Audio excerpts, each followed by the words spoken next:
نحمدہ ونصلی علی حبیبہ الکریم اما بعد اعوذ باللہ من الشیطان الرجیم بسم اللہ الرحمن الرحیم قل یا عبادی الذین اسرفوا علی انفسہم لا تقنطوا من رحمت اللہ ان اللہ یغفر الذنوب جميعا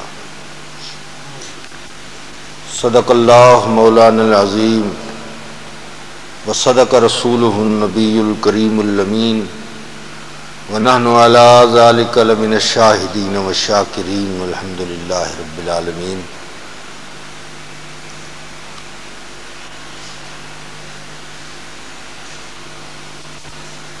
اساں سن دے آئیں قدیماً حدیثاً، اساں سن دے آئیں قدیماً حدیثاً، غریبیں دے ویڑے وسیں دے محمد، وسیں دے محمد صلی اللہ علیہ وسلم۔ معزز خواتین و حضرات،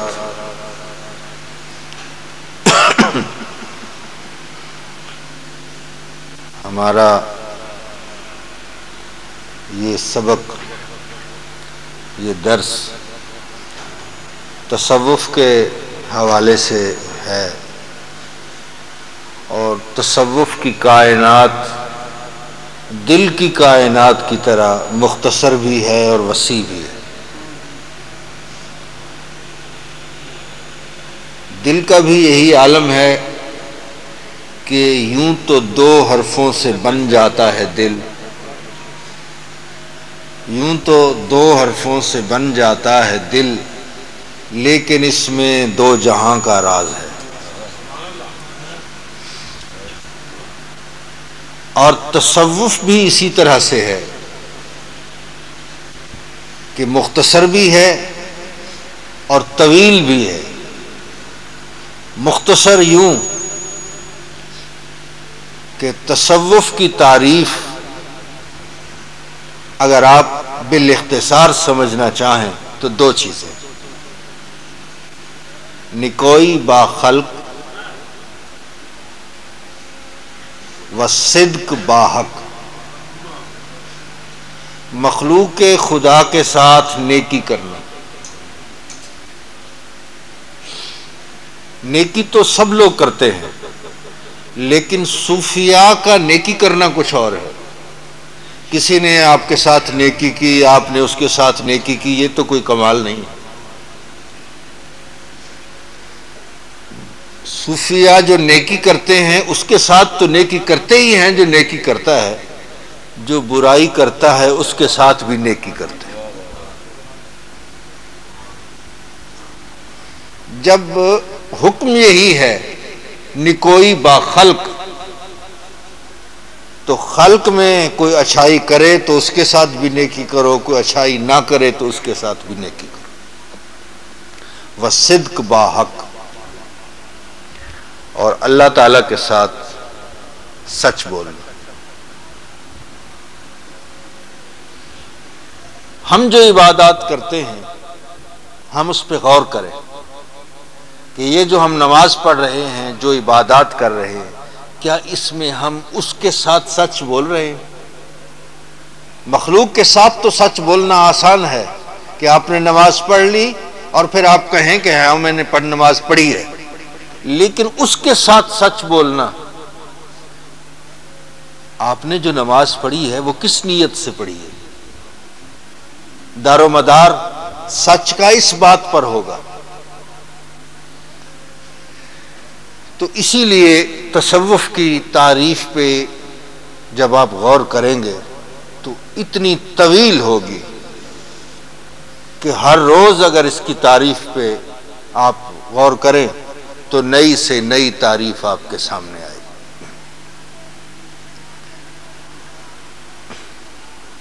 آج میں کچھ تصوف کی جو تعریفیں ہیں ان کے حوالے سے کچھ گفتگو کروں گا۔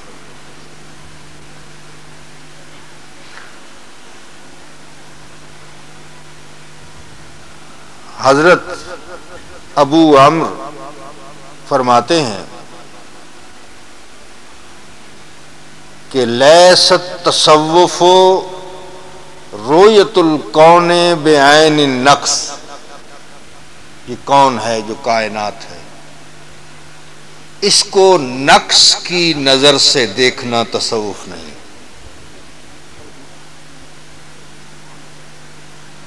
اس میں عیب تلاش کرتے رہیں آپ، یہ تصوف نہیں ہے۔ کوئی صوفی ہونے کا دعوے دار ہو اور اسی کی بنائی ہوئی چیز میں وہ نقص ڈھونڈ رہا ہو، یہ تصوف نہیں۔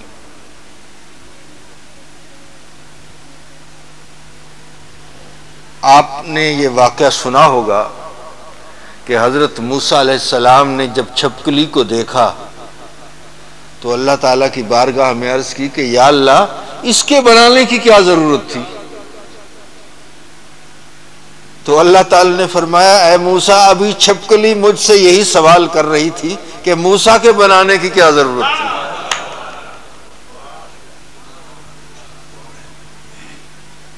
تو تصوف یہ نہیں ہے کہ اس کی کائنات کو بعین نقص دیکھیں، آپ نقص کی نظر سے دیکھیں، بل غض الطرف عن الکون،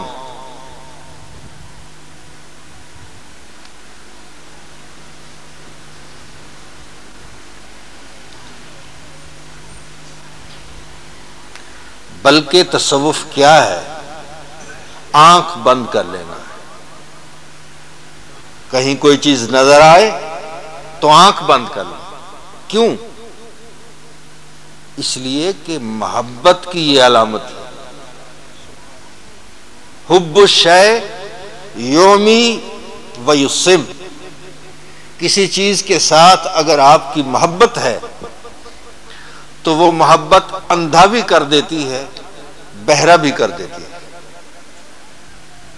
آپ سے کوئی کہنے والا وہ شخص جس کو اس کے ساتھ محبت نہیں ہے، وہ آپ سے کہے گا اس میں یہ نقص ہے، آپ اس کو نہ دیکھیں، کہیں میں تو اندھا ہوں مجھے نظر ہی نہیں آتا، تمہیں نظر آتا ہوگا مجھے نہیں نظر آتا۔ اگر محبت ہے تو حب الشیء یومی، وہ اندھا کر دیتی ہے، ویسم، اور بہرا بھی کر دیتی ہے۔ کہ کوئی اس کے بارے میں کوئی بات کر رہا ہے ایسی جو اس کے شایع نشان نہیں ہے، اس کو آپ نہ سنیں، بہرے بن جائیں۔ قربان جائیے ان صوفیاء کرام کے کہ حضرت حاتم اسم کہتے ہیں جو بہت زیادہ بہرا ہو۔ آپ بہرے نہیں تھے لیکن ان کے نام کے ساتھ یہ لاحقہ تھا حاتم اسم کہتے بہت زیادہ بہرے کو۔ ایک خاتون ان کے پاس آئیں اور ان سے کوئی ایسی چیز سرزد ہوئی جو آپ نے سن لی، اور سننے کے بعد پھر محسوس فرمایا کہ اگر اس پہ یہ ظاہر ہو جائے کہ اس نے سن لی ہے تو یہ شرمندہ ہوگی، تو اس کے بعد جب اس نے گفتگو کی تو آپ فوراً بہرے بن گئے کہ کیا کہا میں نے سنا نہیں، تو وہ مطمئن ہوگی کہ میری اس حرکت سے آگاہ نہیں ہوئے، اور پھر ایسا کیا کہ ساری زندگی بہرے رہے۔ بہرے پن کو اپنے اوپر خود بخود مسلط کر لیا، کس لیے؟ صرف ایک خاتون کو شرمندگی سے بچانے کے لیے۔ صوفی کی یہ شان ہوتی، صوفی کی یہ شان نہیں ہوتی کہ کسی کو شرمندہ کرے مجلس میں یا ویسے اس کے دل پر کوئی بات ناگوار گزرے، صوفی اس بات کو پسند نہیں کرتا۔ تو ایک تعریف تو یہ ہوئی، اب ایک بڑی انوکھی تعریف ہے جس کو مولوی صاحبان سننے کے بعد ہم پہ حملے کریں گے، کیونکہ اس کے مفہوم کو نہیں سمجھتے ہوں. وہ یہ ہے کہ التصوف شرک، کہ تصوف شرک ہے، یہ بھی ایک تعریف ہے. اب آپ خیال کریں گے کہ یہ سارے صوفیہ اکرام جو تصوف پر عمل پیرا رہے ہیں، تو پھر یہ تصوف شرک کیسے ہوا؟ فرماتے ہیں اس لیے کہ تصوف کی تعریف یہ ہے صیانت القلب عن رؤیت الغیر. تصوف کی تعریف یہ ہے کہ غیر کو دیکھنے سے دل کو بچانا، غیر کی طرف دیکھنا ہی نہیں ہے. تصوف کی یہ تعریف ہے کہ غیر کو دیکھنے سے دل کو بچانا. تو فرماتے ہیں کہ غیر ہوگا تو اس سے بچائے گا.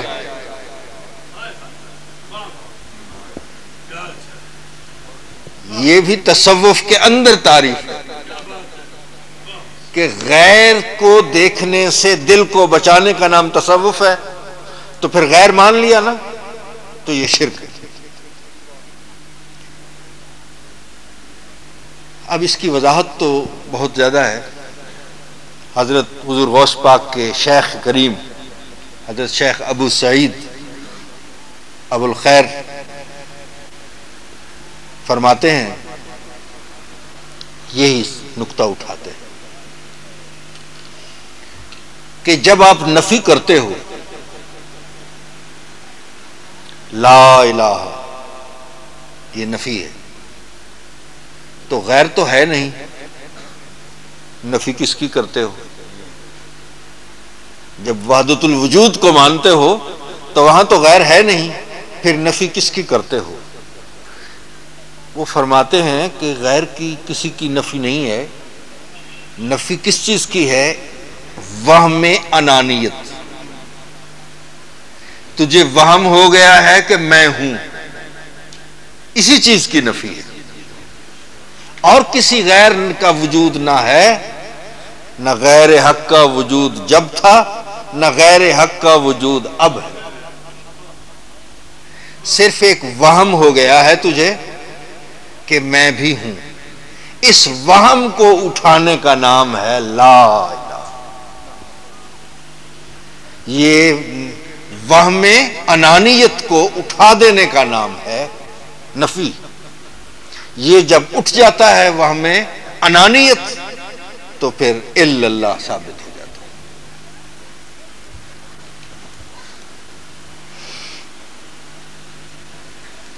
ایک اور تعریف تصوف کی، التصوف خلق. تصوف خلق کا نام ہے، اچھے اخلاق کا نام ہے. حضور علیہ الصلوۃ والسلام نے فرمایا تخلقوا باخلاق اللہ تعالی. اپنے اخلاق کو اللہ تعالی کے اخلاق کا جامہ پہنا دو.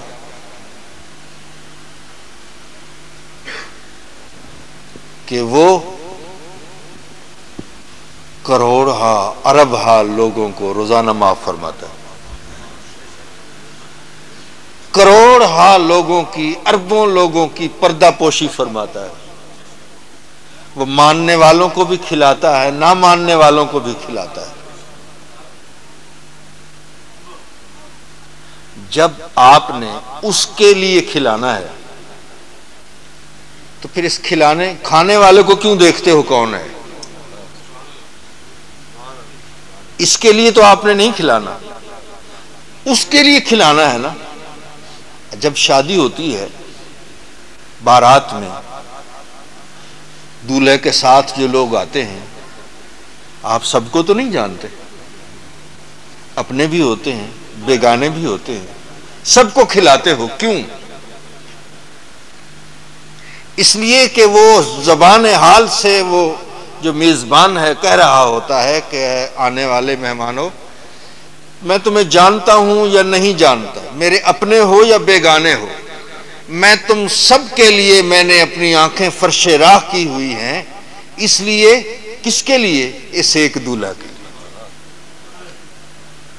اس کی خاطر اپنے بھی کھائیں، بیگانے بھی کھائیں، جاننے والے بھی کھائیں، نہ جاننے والے بھی کھائیں، سب کے لیے یہ دسترخوان حاضر ہے.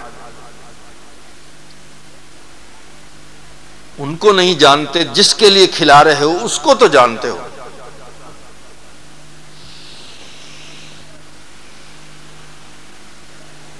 فمن زاد علیک فی الخلق زاد علیک فی التصوف. جو خلق میں زیادہ ہوگا وہ تصوف میں زیادہ ہوگا. تو تصوف کیا ہے؟ حسن خلق کا نام ہے کہ کسی کو شرمندہ مت کرو. یہ وہ باتیں ہیں جو میں آپ کی خدمت میں اس لیے عرض کرتا ہوں کہ ان باتوں پہ ہم نے عمل کرنا ہے اور کوئی تبدیلی آنی چاہیے روز کے ان دروس سے.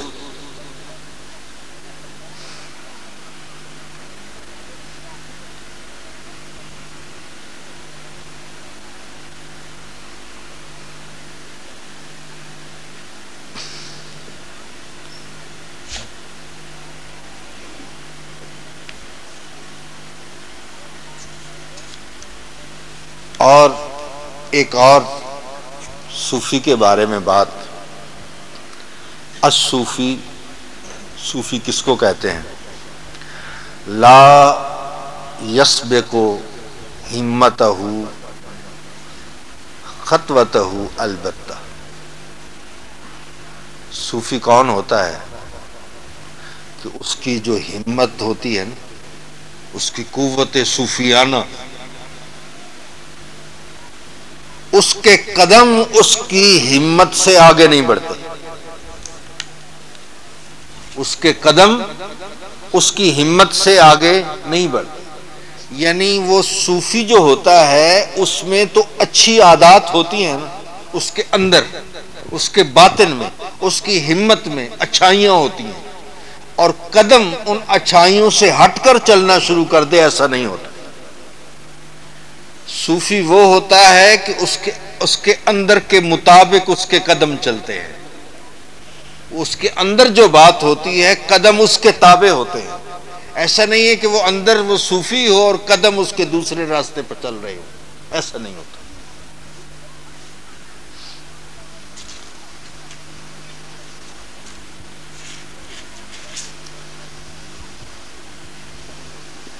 اب میں آپ کی خدمت میں عرض کرنا چاہتا ہوں،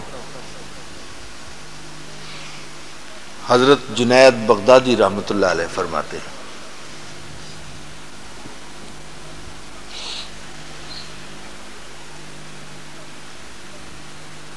آپ نے یہ اس میں مبارک تو بہت سنا ہوگا.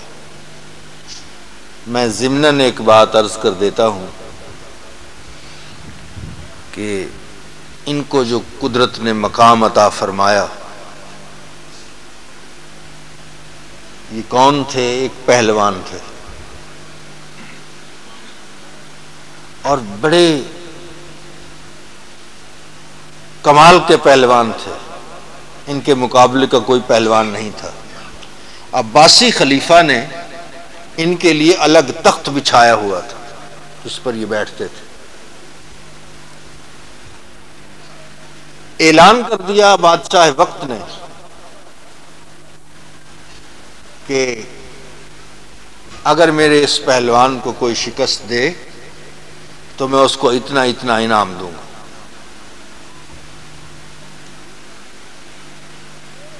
ایک دن ایک پتلا دبلا شخص آتا ہے اور آ کر کہتا ہے میں یہ چیلنج قبول کرتا ہوں، میں اس کے ساتھ کشتی لڑنے کے لیے تیار ہوں. لوگوں نے کہا کہ جناب آپ کی کبھی کوئی کشتی نہیں دیکھی، کہیں دنگل، کہیں نام نہیں سنا، کہیں آپ کا نام ہی نہیں آیا، آپ کیسے کشتی لڑیں گے؟ انہوں نے کہا یہ تو میدان بتائے گا، میں گراتا ہوں یا یہ مجھے گراتا ہے. دن مقرر ہو گیا، وقت مقرر ہو گیا، جگہ مقرر ہو گئی. جوں جوں وقت قریب آتا گیا لوگ خوش ہو رہے تھے کہ ہم دیکھیں گے کہ جنید ایک آن میں ہی اس کو چت کر دے گا. لیکن جنید پریشان ہے، فکر مند ہے. کہتا ہے وہ جو پہلوان تھا نا جس نے مجھے چیلنج کیا ہے، میرے چیلنج کو جس نے قبول کیا ہے، اس کی ظاہری حالت نہیں لگتی کہ وہ پہلوان ہو. مجھے ڈر اس بات کا ہے کہ اس کے پیچھے کسی کا ہاتھ نہ ہو. مقررہ وقت پہ وہ پتلا دبلا پہلوان آتا ہے. پہلوانوں کی یہ عادت ہوتی ہے کہ وہ پہلے ہاتھ ملاتے ہیں. جب اس نے ہاتھ ملایا تو جنید سے کہا میں پہلوان نہیں ہوں، نہ مجھے کشتی آتی ہے نہ مجھے کوئی داؤ آتا ہے. ایک بات میں تمہارے کان میں کہہ رہا ہوں کہ میں آل رسول ہوں اور ضرورت مند ہوں. اگر آج تم مجھ سے شکست تسلیم کر لو اس میدان میں تو اس انعام سے اب میں اپنی ضروریات کو پورا کر لوں گا. میں تیرے ساتھ وعدہ کرتا ہوں کہ میں اپنے نانا جان سے تجھے ولایت کا تاج ضرور پہنواؤں گا. اب جنید سوچنے لگ گیا کہ ایک طرف دنیا کی عزت ہے، ایک طرف سرکار کی بارگاہ میں رسائی ہے. اب کون سی چیز کا انتخاب کروں؟ عقل اور عشق میں محاذ آرائی ہو گئی. بالآخر عشق بازی لے گیا اور عشق نے کہا تیرے محل منارے نو میں ٹھوکر مارا، میرا رانجھن مل جائے جی میں گزرے گزارا.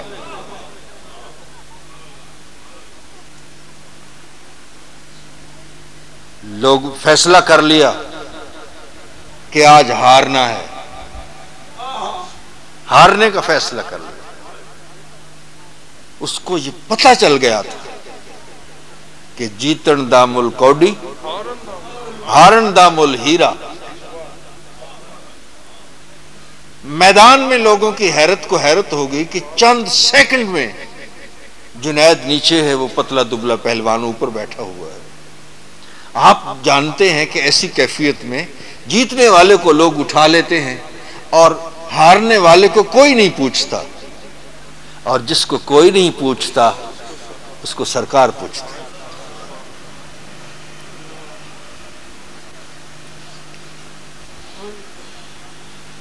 رو رہے ہیں اور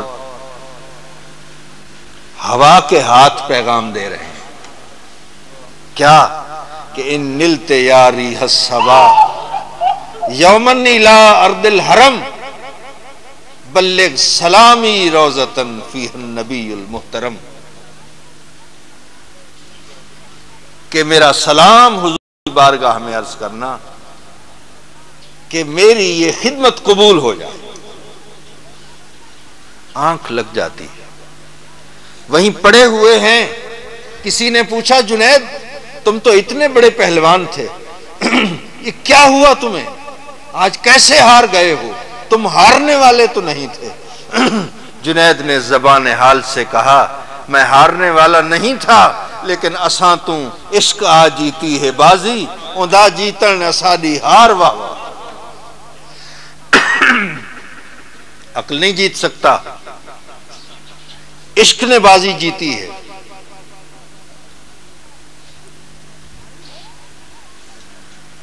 اور آنکھ لگ گئی. خدا کرے کہ آنکھ لگ جائے. بس آنکھ لگ گئی. میں نے پہلے بھی عرض کیا ہوگا کہ ہندوستان میں عجیب خوبصورت اصطلاحات ہوتی ہیں ان لوگوں کی. بچہ ہے ماں کو تنگ کرتا ہے، بہت سمجھاتی ماں بیٹا یہ شرارت نہ کرو، یہ کام نہ کرو، باز نہیں آتا. تو بچے کو دل سے تو نہیں، اوپر اوپر سے جو ماں برا بھلا کہتی ہے. ہمارے ہاں تو عجیب رسمیں ہیں نا، تو پھائے لگ جائیں تو انہیں مر جائیں، ایسی باتیں کرتے ہیں. لیکن ہندوستان میں کیا کہتے ہیں، مائیں جب تنگ ہوتی ہیں، بچے شرارتیں کرتے ہیں، باز نہیں آتے، تو ماں کہتی ہے بچے سے جا تیری کہیں آنکھ لگ جائے. آنکھ لگ گئی، جو ہی آنکھ لگی تو کیا دیکھتے ہیں کہ سرکار کی بارگاہ میں حاضری ہو گئی۔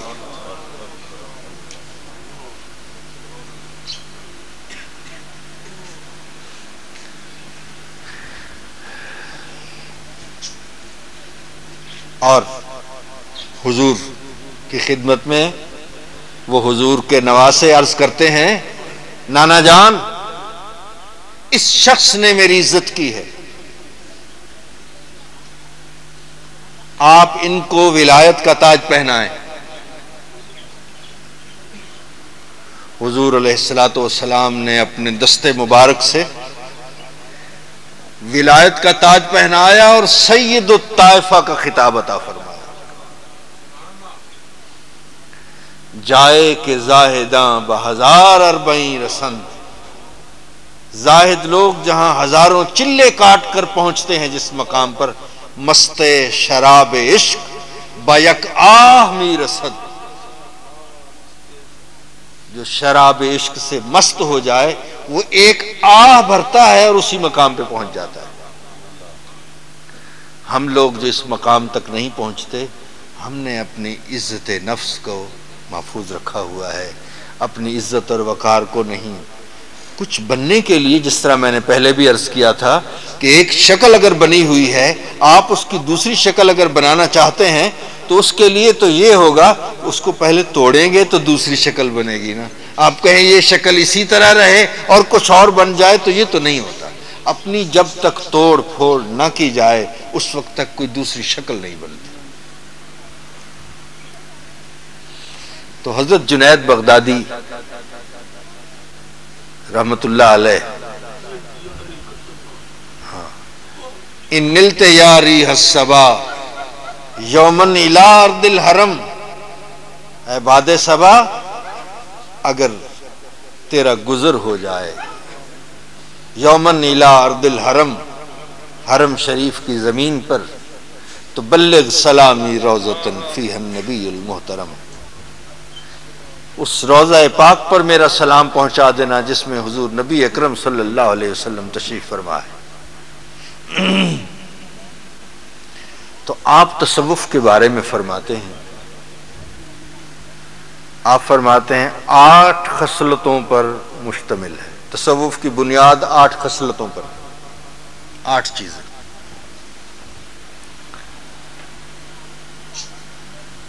سب سے پہلی چیز ہے سخاوت۔ صوفی کے لیے سخی ہونا بڑا ضروری ہے۔ جو کنجوس ہو، جو بخیل ہو، وہ صوفی نہیں ہو سکتا۔ میں بھی کل ہی پڑھا رہا تھا اپنے عزیزوں کو، سادی صاحب فرماتے ہیں بخیل ار بود زاہد بحر و بر، اگر کوئی بخیل ہو اور بحر و بر کا زاہد ہو، جو چٹیل میدان ہے، بری علاقہ ہے، اس میں چپے چپے پہ اس نے عبادت کی ہو، اور بحر میں بھی، دریا میں بھی جا کر عبادتیں کرتا رہا ہو، لیکن ہو بخیل، بہشتی نباشد بحکم خبر، وہ کبھی بہشت میں نہیں جائے گا۔ حدیث پاک میں بحکم خبر، حدیث پاک میں ہے کہ بخیل کبھی بہشت میں نہیں جائے گا۔ حضور فرماتے ہیں السخی حبیب اللہ ولو کان فاسقا، اگرچہ فاسق بھی کیوں نہ ہو لیکن سخی ہو تو وہ اللہ کا حبیب ہے۔ اور فرمایا والبخیل عدو اللہ ولو کان زاہدا، اور جو بخیل ہے وہ اللہ کا دشمن ہے چاہے وہ زاہد ہی کیوں نہ ہو۔ تو صرف زہد و عبادت پہ زور دینا اور اس کی راہ میں خرچ نہ کرنے سے منزل مراد نہیں ملتی۔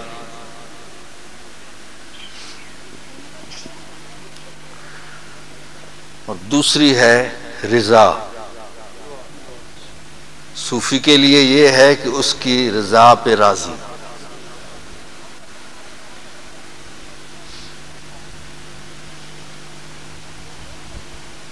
یہ کمال حضور امام علی مقام رضی اللہ تعالیٰ عنہ کو حاصل ہوا. آئین مشیت کا شناسا ایسا، جس کے قدموں میں ہو کوثر وہ پیاسا ایسا. حضرت اسماعیل علیہ السلام جہاں ایڑیاں رگڑتے ہیں وہاں سے آب زمزم نکل سکتا ہے، اور نواسۂ رسول ان کے لخت جگر تڑپ رہے ہوں، پانی کے لیے تڑپ رہے ہوں اور پانی نہ ملے، یہ ممکن ہی نہیں ہے. اصل بات یہ تھی کہ آئین مشیت کا شناسا ایسا، وہ آئین مشیت کے پاسدار تھے. تو صوفی کے لیے آئین مشیت کی پاسداری بڑی ضروری ہے. میرے قبلہ گاہ حضرت خواجہ محمد یار فریدی قدس سر العزیز فرماتے تھے کہ رب کائنات نے فرمایا کہ حسین تلوار تو میرے ہاتھ میں ہے، یزید کی کیا مجال ہے کہ تیرا بال بیکا کر سکے، تلوار میرے ہاتھ میں ہے، اگر تو چاہے تو تیرے دشمنوں پر چلے، اگر تو چاہے تو تیرے اوپر چلے. کہتے ہیں امام علی مقام نے اپنے زبان حال سے کہا کہ میرے مولا اگر تلوار تیرے ہاتھ میں ہے تو نہ شود نصیب دشمن کہ شود ہلاک تیغت، سر دوستاں سلامت کہ تو خنجر آزمائی. اگر تلوار تیرے ہاتھ میں ہے، وار یار کا ہو اور دشمن کے نصیب ہو، حسین کا سر کس کام آئے گا؟ یہ مقام رضا ہے، اس کی رضا پہ راضی ہو. اور رضا کا جیسے میں نے پہلے عرض کیا ہے کہ رضا کا مقام یہ ہے کہ اگر پوری دوزخ یار اٹھا کر ایک ہاتھ پر رکھ دے تو اتنی اجازت آپ کو نہیں ہے کہ آپ کہیں کہ میں اس کو دوسرے ہاتھ پہ رکھ لوں، ہاتھ بدل لوں، اتنی اجازت بھی نہیں ہوتی.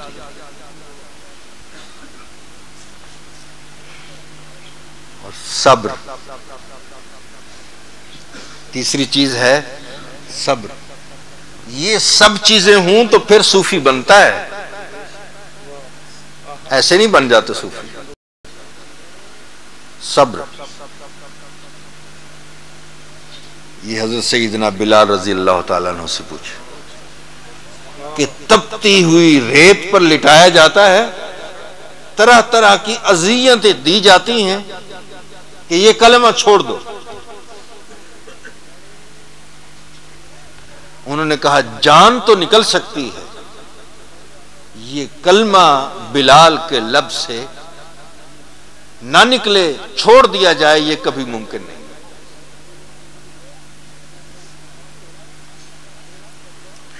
اشارہ، اشارہ یہ بھی ایک تصوف کی خصلتوں میں سے ایک خصلت ہے. کیا کہ زیادہ نہ بولا جائے، گفتگو زیادہ نہ کی جائے،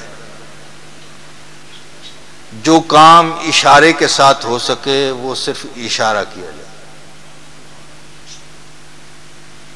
ہم یہ دیکھتے ہیں، ہمارے پیر بھائیوں کی بھی میں بات کرتا ہوں کہ جب محفل ہو، آس پاس اگر کوئی کام کر رہے ہوں تو انہیں احساس نہیں ہوتا کہ ادھر محفل ہو رہی ہے. وہ اپنی آواز، اپنا ساؤنڈ لیول اسی طرح رکھتے ہیں جیسے وہ یہی ایک کام اہم ہے جو ہم کر رہے ہیں. یہ ان کے ذہن میں نہیں ہوتا کہ یہ کام اس کام کے لیے ہے. وہ سمجھتے ہیں کہ جو ہم کام کر رہے ہیں نا اصل کام یہی ہے. وہ ہم کہتے ہیں نہیں، اصل کام یہ اس کے لیے کر رہے ہو. تو سرکار دو عالم صلی اللہ علیہ وسلم کے حضور جب صحابہ کرام بیٹھے ہوئے ہوتے تھے، یوں دم بخود ہوتے تھے کہ کانا علی رؤوسہم الطیر، لگتا تھا کہ ان کے سروں پہ پرندے بیٹھے ہوئے ہیں، وہ حرکت بھی نہیں کرتے تھے.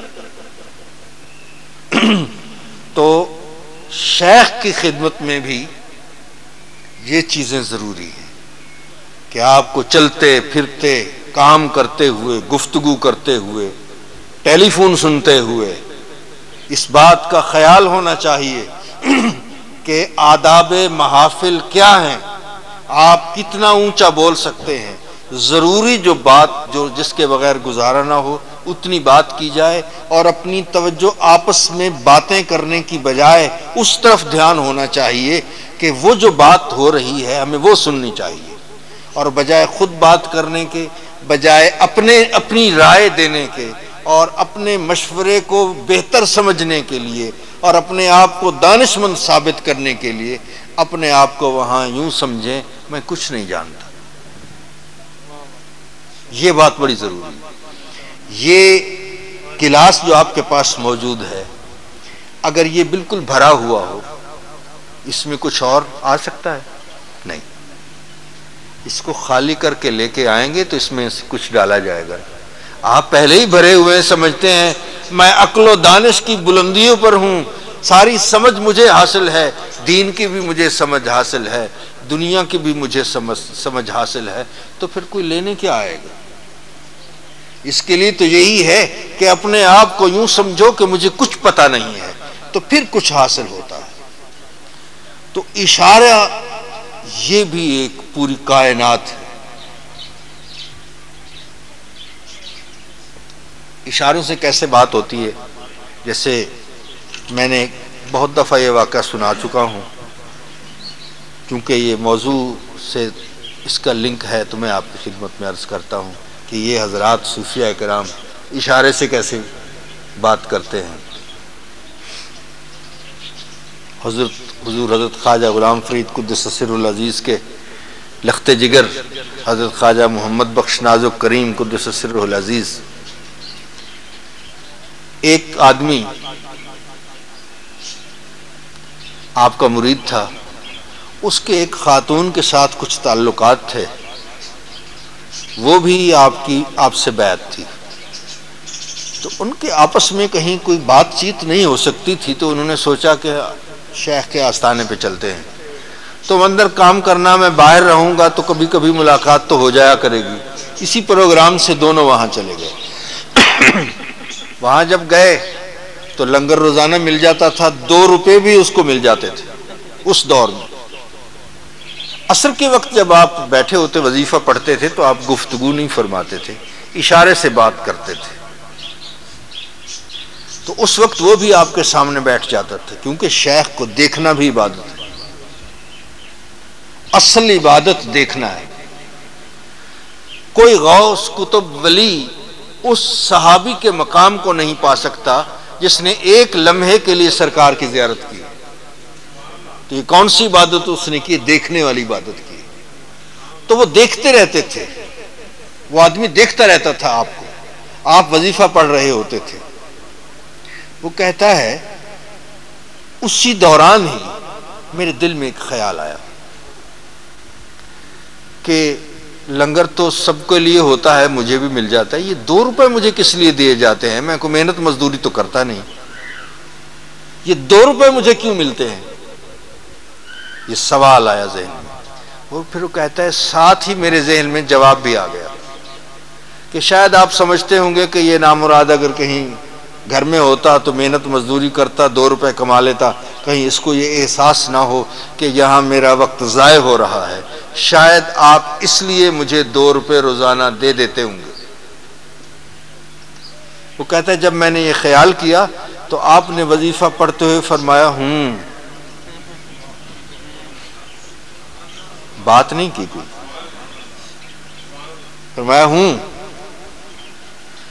یکدم اس کو خیال آیا کہ میں نے تو یہ سوال آیا جواب آیا اس کی تائید میں فرما دی ہے، اس بات کو جو ابھی میں نے خیال کیا ہے اس کو تو آپ سمجھ گئے ہیں، تو پھر جس نیت سے آیا ہوا ہوں وہ بھی تو آپ جانتے ہوں گے۔ وہ کہتا ہے جب میں نے یہ خیال کیا تو آپ نے فرمایا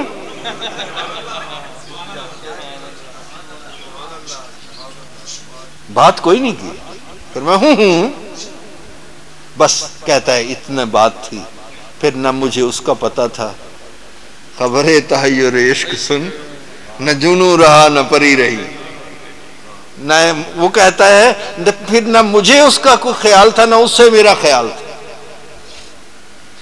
تو اس کائنات میں اشارے اس طرح کے ہوتے ہیں۔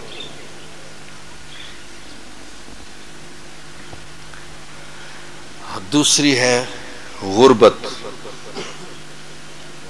غربت کے دو معنی ہیں، ایک تو غریب ہونا، امیر نہ ہونا۔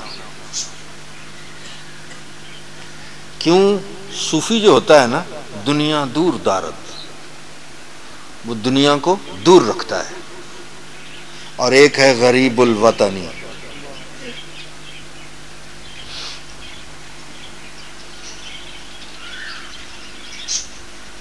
کسی غریب الوطنی کا ایک معنی تو یہ ہے نا کہ گھر بار چھوڑ کے کہیں چلے جاؤ، ایک غریب الوطنی یہ ہے کہ پوری اس دنیا کو اپنا وطن نہ سمجھو، یہاں رہتے ہوئے بھی اپنے آپ کو غریب الوطن سمجھو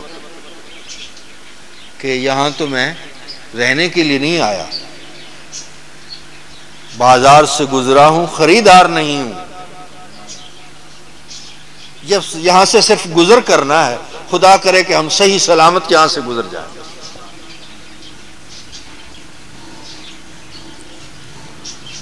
اور گدڑی، فقیروں کا لباس پہننا، اور یہ لباس پہننے کے بعد بہت سے احکامات لاگو ہو جاتے ہیں۔ ایک مسخرہ مانگنے والا ایک بادشاہ کے پاس آیا، اس نے کہا اس کو 1 درم دے دو۔ اس نے کہا نہیں جی میں 10 درم لوں گا۔ اس نے کہا بھئی 1 درم بس کافی ہے، 10 درم میں نہیں دیتا، جاؤ۔ اس نے کہا ٹھیک ہے نہیں دیتے، نہ دو۔ وہ چلا گیا، 1 درم چھوڑ کے چلا گیا، اور جا کے جنگل میں بیٹھ گیا، کوئی تھوڑی بہت کھانے پینے کی چیز لے کر جنگل میں بیٹھ گیا۔ کبھی کسی شخص کا گزر ہوا، اس نے دیکھا کہ یہاں جنگل میں ایک آدمی بیٹھا ہوا ہے جس کے پاس کھانے پینے کے کوئی اسباب نہیں ہے، یہ کس طرح یہاں بیٹھا ہوا ہے؟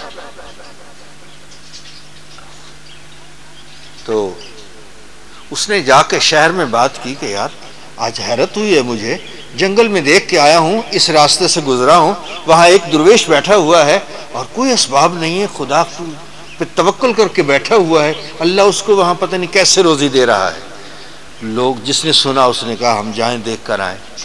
وہ دیکھ کر آیا تو اس نے آ کے لوگوں کو بتایا واقعی ایسی ہی بات ہے، وہ اور آگے اسی طرح لوگوں کا آنا جانا وہاں شروع ہو گیا۔ یہ خبر پھیلتی پھیلتی بادشاہ تک پہنچ گئی کہ ایک درویش بیٹھا ہوا ہے جنگل میں، اور وہ بڑا مستجاب الدعوات ہے، دعائیں اس کی قبول ہوتی ہیں، لوگ بہت جاتے ہیں، جو دعا مانگتا ہے وہ دعا پوری ہو جاتی ہے۔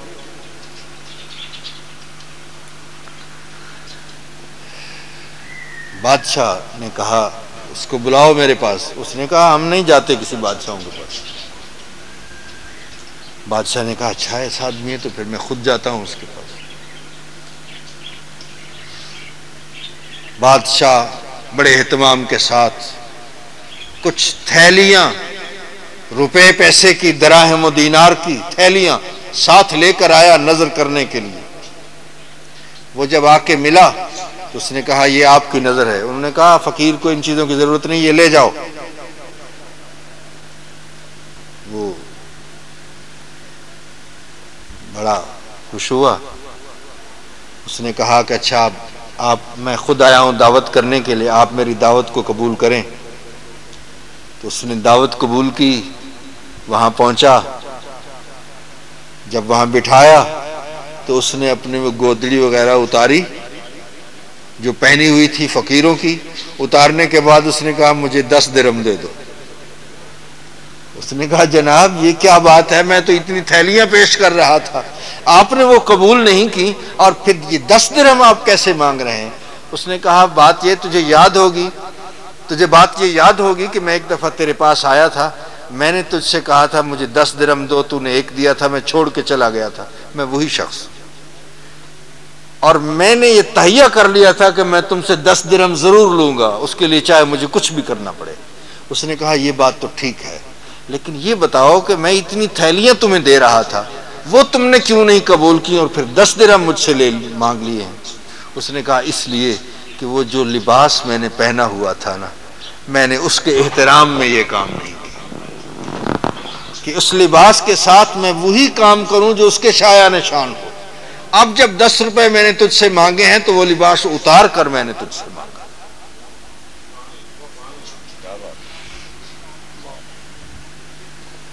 تو سیاحت بھی فقیری کے خصائص میں سے، سیرو فی الارض، زمین میں سیر کرو۔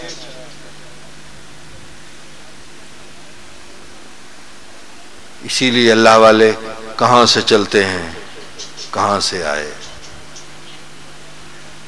حضور خواجہ غریب نواز، حضور داتا گنج بخش، حضور غوث پاک، سب اولیاء کرام فیض بانٹنے کے لیے چل کر گئے دور دور تک۔ اور فقر، اس کے بعد پھر فقر کیا ہے؟ یہ آخری 8ویں قسم ہے، اور وہ یہ ہے فقر کی تعریف: فقیر وہ ہوتا ہے جو لا یملک شیئا، کسی چیز کا مالک نہ ہو، حتی نفسہ، وہ اپنے آپ کا بھی مالک نہ ہو۔ یہ سب چیزیں ہونے کے باوجود کسی چیز کا وہ مالک نہ ہو۔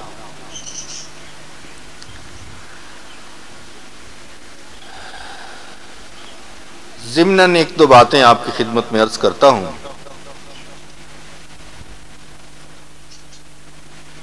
کہ فقر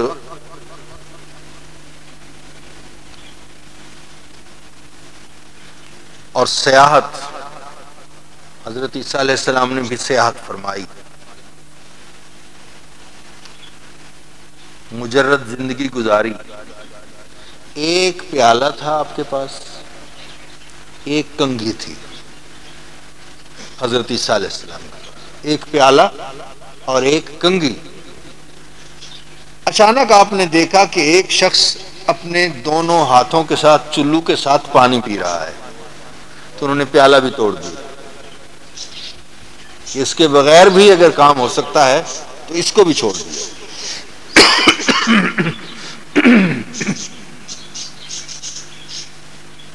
پھر آپ نے دیکھا کہ ایک آدمی اپنے ہاتھ کی انگلیوں کے ساتھ کنگھی کر رہا ہے، آپ نے کنگھی کو بھی توڑ دیا۔ یہ ہے شان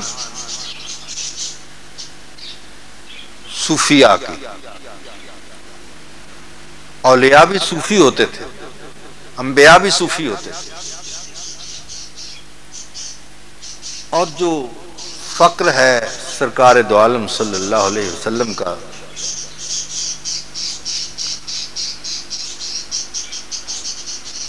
وہ یوں ہے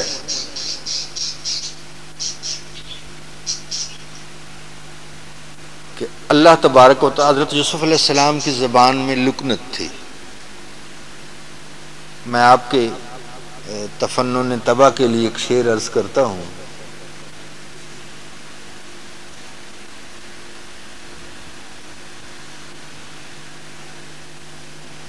کہ ٹکڑے ٹکڑے کر دیے پیغام کے، ٹکڑے ٹکڑے کر دیے پیغام کے، ہم کو قاصد بھی ملا لکنت زباں۔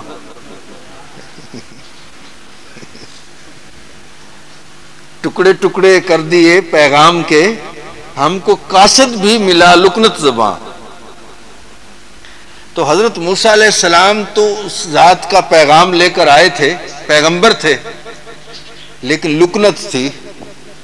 تو پھر عرض کیا یا اللہ میری زبان میں لکنت ہے، مجھے میرے بھائی حضرت ہارون علیہ السلام کو بھی تاج نبوت عطا فرما دے۔ تو پھر ان کو بھی ہوا۔ تو حضرت موسیٰ علیہ السلام کے مقام میں حضور سرکار دو عالم صلی اللہ علیہ وسلم کے مقام میں زمین و آسمان کا فرق ہے۔ علامہ اقبال نے اس فرق کو یوں واضح فرمایا۔ علامہ فرماتے ہیں کہ وہ جو حضرت موسیٰ علیہ السلام نے عرض کی تھی نا، رب ارنی انظر الیک، کوہ طور پہ جا کر کے میرے اللہ مجھے اپنا دیدار کرا، میں تیری زیارت کرنا چاہتا ہوں. تو رب نے فرمایا لن ترانی، موسیٰ تم ہرگز نہیں دیکھ سکتے. تو علامہ اقبال نے کہا کب تلک طور پہ دریوزہ گری اے کلیم. دریوزہ گری آتے ہیں، کہتے ہیں خیرات مانگنے کو، بھیک مانگنے کو، کہ اے کلیم کب تک طور پہ جا کر دید کی خیرات مانگتے رہو گے اس سے، اپنی ہستی سے آیا شعلہ سینائی کر. اپنے اندر شعلہ سینائی پیدا کر، وہ شعلہ جو کوہ طور پہ دیکھا تھا وہ اپنے اندر پیدا کر. یہ مقام رسول صلی اللہ علیہ وسلم ہے کہ آپ آرام فرما رہے ہیں اور جبریل امین آ کر قدموں کو بوسہ دے کے کہتے ہیں کہ آپ کا رب آپ کا مشتاق. یفقہوا قولی، تاکہ میری بات کو سمجھیں. عرض کرتے ہیں خدا کی بارگاہ. حضور کا مقام یہ ہے کہ حضور عرض نہیں کرتے. اللہ تعالیٰ خود فرماتے ہیں الم نشرح لک صدرک، محبوب کیا آپ کے سینے کو ہم نے کھول نہیں دیا؟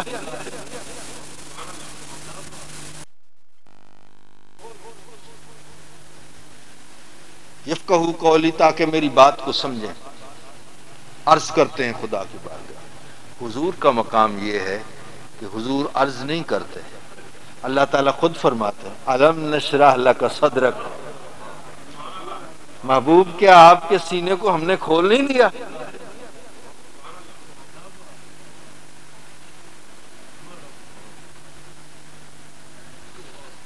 اور حضرت موسیٰ علیہ السلام نے کوہ طور پہ جا کے یہ عرض کی رب ارنی انظر الیک، میرے رب مجھے اپنا دیدار کرا، میں تجھے دیکھنا چاہتا ہوں. مجھے اپنا دیدار کرا، میں تجھے دیکھنا چاہتا ہوں. مجھے اپنا دیدار کرا، میں تجھے دیکھنا چاہتا ہوں. اور حضور کا مقام یہ ہے کہ اللہ فرماتے ہیں الم ترا، محبوبہ دیکھتا نہیں بھی، میری طرف دیکھتے نہیں ہو. الم ترا، اسی لیے عاشق نے کہا سرکار تو بئی جمال خوبی سر طور اگر خرامی. سرکار اس جمال اور حسن و خوبی کے ساتھ اگر طور پر آپ صرف خرامہ خرامہ چلتے رہیں تو ارنی بگویا دانکس کے بگفت لن ترانی. جس نے لن ترانی کہا تھا نا وہی آپ سے کہے گا ارنی، محبوب میری طرف تو دیکھو، محبوب میری طرف تو دیکھو. اس لیے اس نے کہا الم ترا، محبوب کیا تم دیکھتے نہیں ہو؟ تو حضرات محترم، تصوف کی کائنات بہت بڑی وسیع ہے.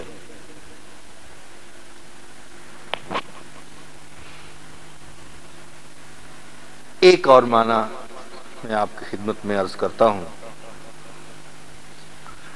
تصوف کیا ہے؟ اسقاط الرؤیت للحق ظاہرا و باطنا. بڑی باریکیاں ہیں تصوف کی کائنات میں. اسقاط الرؤیت، رؤیت کو ساقط کر دینا، دیکھنا نہیں، نہ دیکھنا، یہ تصوف ہے. ظاہراً و باطنا، نہ ظاہر کو دیکھو نہ باطن کو دیکھو. کس کے لیے؟ للحق، اس حق کے لیے. اس لیے کہ تم اگر ظاہر کو دیکھو گے تو اس سے توجہ ہٹ جائے گی، اگر اپنے باطن کو دیکھو گے تو اس سے توجہ ہٹ جائے گی. نہ اپنے ظاہر کو دیکھو نہ اپنے باطن کو دیکھو، صرف اسی کو دیکھو. انہیں دیکھوں میں بس ان کو ہی دیکھوں، بس یہی ایک نسخہ ہو تو دیکھنا ہی سب کچھ ہے. دیکھنا ہی عبادت ہے، دیکھنا ہی تصوف ہے، یہ سب کچھ ہے. اللہ تبارک و تعالی ہمیں صوفیاء کرام کے ارشادات پر عمل کرنے کی توفیق عطا فرمائے اور حضور کی محبت کاملہ نصیب فرمائے. وآخر دعوانا الحمدللہ رب العالمین. اللہم صلی علی سیدنا مولانا محمد وعلی آل سیدنا مولانا محمد وصحبہ سیدنا مولانا محمد. وتب علينا ربنا تقبل منا انك انت السميع العليم وتب علينا انك انت التواب الرحيم صلی اللہ تعالی علیہ خیر خلقہ